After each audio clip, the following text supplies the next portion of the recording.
everyone, so today I want to show you how I made this card. Now this is a card that a lady called Shannon asked me if I could have a go at, and she actually brought it to my attention. Jamie Rogers had done it. I think he might be the first person to do it. I love his cards. He comes up with some fantastic ideas, and this is definitely one of them. This has also been done by Marta Debicka. I think she did a version of this as well. But I found that Jamie's version was a bit too big for me. I don't normally do anything bigger than like a 5x7 or a 6x6. That's kind of my standard sizes. I like his card because it's bigger, because it's kind of, this one it feels a bit small. So his is a bit more showstopper, I have to say. So if you want a showstopper card, definitely go and check out Jamie Rogers' version, his original version, because it's bigger and it is like a real wow card. This is more of your kind of it is a wow card still, but it's more everyday. This one actually folds down flat like that and will fit in an envelope for a 6x6 card. So yeah, so you've got on here, obviously you have birthday bits on the back, you've got space on the back to write, not a lot of space, but you have got space. So the dies I use for this, these music dies here are all from Coca Rosa's studio. So go and check them out and use my code ICED20, which will get you 20% off your order. And then the sentiment die is from In Love Art Shop. So if you use my code ICEDImages, that will also get you 20% off over on In Love Art Shop. The card I used was some very old stuff from Kanban. I think it's called Chic Dots or something, Chic Foil Dots or something like that. Anyway, I don't know if it's still available, but anyway, that's what I used for the card base.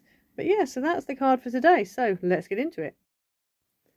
Okay, so for this card, you're going to need some pieces. Now I've done two different. So basically, I've done it so you haven't got a base and a mat and a pattern. You haven't even got a base and a pattern. You've literally just got a base. And so I've done it with a fancy base. So these are actually, I think these were Kanban cards. And I think they were called Chic Dots or Chic Foil Dots or something like that. But I thought they were quite nice and they're quite sturdy. So you're going to need, in total, we'll start with the pillars. For the pillars, you need two pieces that are 3.5 by 6 inches, and along the 3.5 inch edge you're going to score at 3/4, at 1.5, at 2.25, and at 3. And you're going to do that on the other piece as well.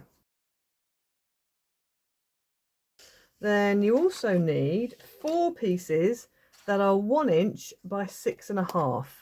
And on all of these, you're going to score them at 4 inches and 6 inches. If you want to, you could cut yourself out a piece that is 4 by 6.5, score it, and then cut it into 1 inch strips. That would probably be easier, but I haven't done that. So anyway, 4 inches and 6 inches. You will also need, depending on how you're going to decorate it, you'd also need either 1 or 2 pieces of base that are 2 3/4 by 2 3/4. I'm just going for 1, and this will be the piece that I write on. So this will be my white card. If you want to, you can have a base that's 2 3/4 by 2 3/4, a mat that's 2.5 by 2.5, and a white piece that's 2 1/4 by 2 1/4. So that you can do that if you want to, but this one's 2 3/4. Right, so I'm just going to go ahead now and mounting fold all of my score lines on all pieces of card.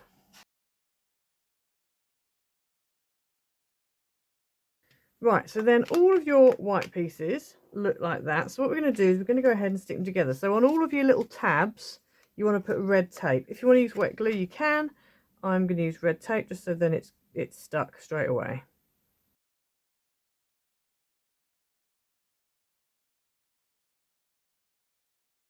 Okay, so those 4 pieces are done. I'm going to do the same on this one. So you'll notice you've got one piece that is slightly narrower than the other 4 pieces.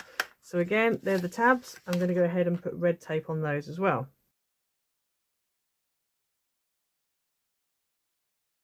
Right, so now what we're going to do is go ahead and stick these together. So we're going to start with the pillars. I'm just going to turn it over and just fold over 2 areas and then fold that one over the top. You can do it how you want. You can either fold just the tab over, or you can fold it the way I've just folded it. I'm just going to take the whole thing off, fold that over like that, and that gives you one of your pillars. So you're going to repeat the same on the other one. So you should end up with that. There's your two pillars.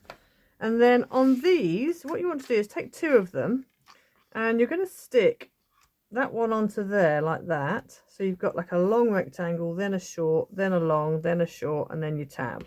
So the best way of doing this, I think, is to turn your tab over and then get your other piece, put it over the top and just make sure that it lines up with the edge and it lines up with the rest of the piece, because if you try and stick it straight like this you might end up with it wonky, whereas at least if you're going this way around you kind of know it's going to stick.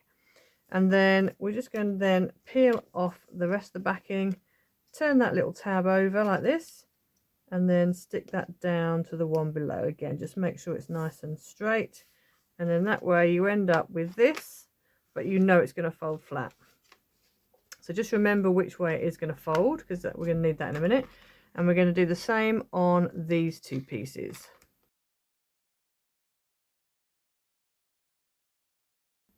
Okay, so you've got your two pieces like this.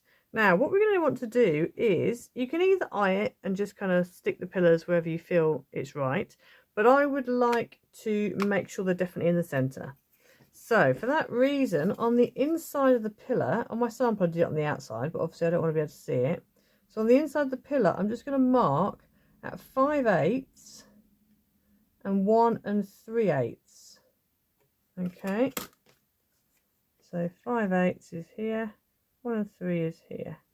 And then that just shows you where your pillar needs to go between. So I'm going to do the same on this side.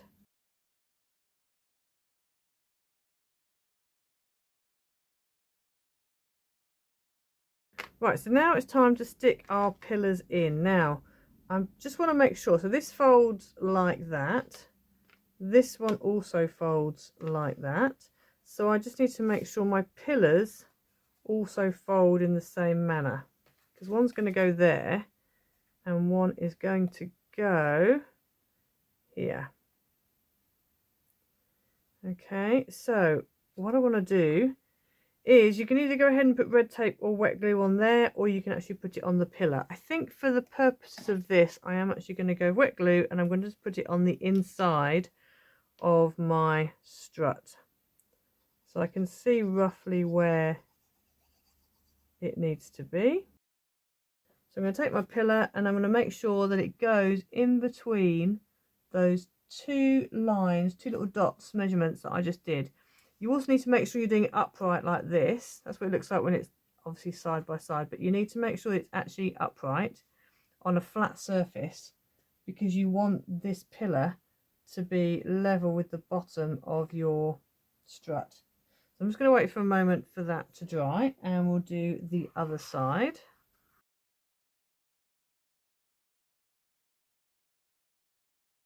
Okay, so as you can see it's stuck in. If I just turn this over you can see where I've stuck it. So my little dots were here and here, and the same on that side, and so I've just stuck that in. So now that whole thing should fold flat like that. Okay, now we need to go ahead and add this bit on the top, so we're going to do the same again and stick it into place. Now I have actually used quite thick card on this, so this could be a bit of a problem going forward, but we will see.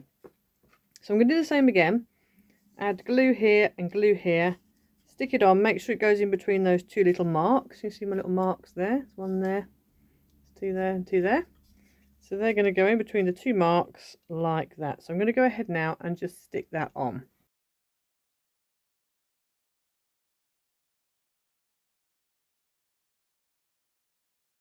Okay, so on that you probably just saw me I was just folding it down so that it's flat. Being very careful because obviously I've still got glue here.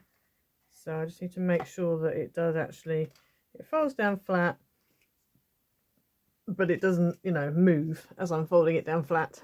So that's why you put your lines in, just make sure that it's definitely okay. So there we go. So that's the basis of your card. Now as I said, this does fold. So when you folded that down flat, like I just did, that will then fit in a 6x6 envelope for a 6x6 card.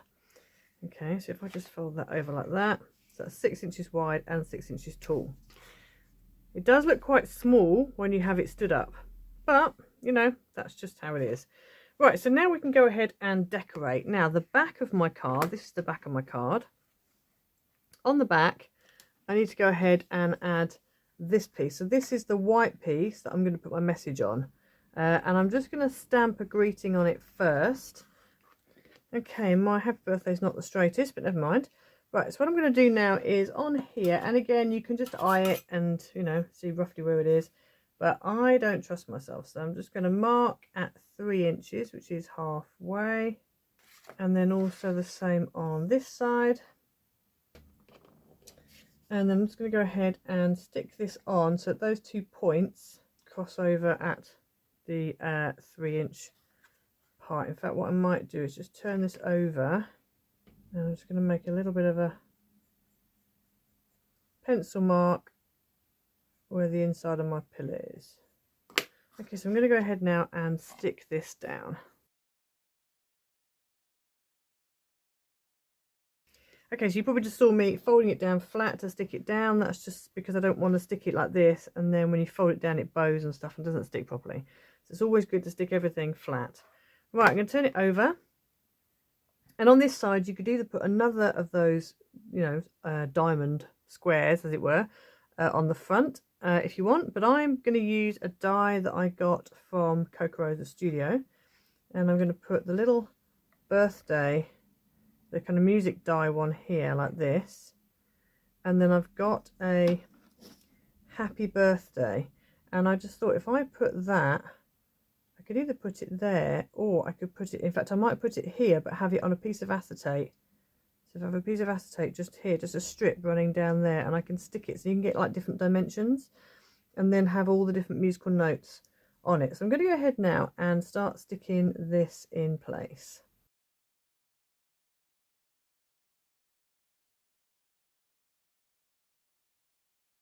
Okay, so then I've cut out a piece of acetate, and it's just tall enough to fit top to bottom. And then what I'm going to do is I've just added a little bit of red tape. Let me just trim that bit off there because it's a little bit bulky. I'm just going to add a little bit, I've added a little bit of red tape, just top and bottom on this side. And then I'm going to go ahead and take the backing off. I'm going to do one and then the other, I think. So we'll take one lot of backing off. And then this is just going to go underneath here on this side, just on this left hand side. I'm going to put it right up against that crease there, so like that, and then take the backing off this piece. Now obviously it's up to you how you decorate yours. This is just what I decided I would do given the dies I wanted to use. And then we're going to put that back under like that and stick it down. I might actually, no, let's just go for it. So I might actually stick it down flat, just to make sure again it definitely sticks in the right place for when you want it to be flat. And then I'm going to take the happy birthday die and I'm just going to add it on here, and I'm actually going to have it, kind of feel like it needs to stay, it's going to need to be about there I reckon. So just turn that over and I'm going to add a line of red tape on here. And then we're going to take our greeting and just stick it onto that acetate, making sure it's nice and straight. Like that. And then I also have a few more of the little notes left over, and I've done them in silver. So I'm going to go ahead and just add them on the top and bottom, just sort of around and about different places. Maybe have some coming out from the might have some coming out from the actual sentiment, we'll see. But anyway, I'm going to go ahead now and just stick these down.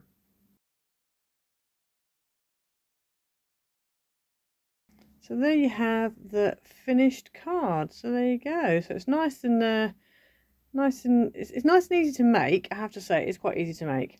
It's a bit fiddly putting it together because obviously it's just 2 pillars and like an outside, but you really can go to town. Like if you wanted to, you could put an acetate bit at the front there, but the dimension you get is fantastic.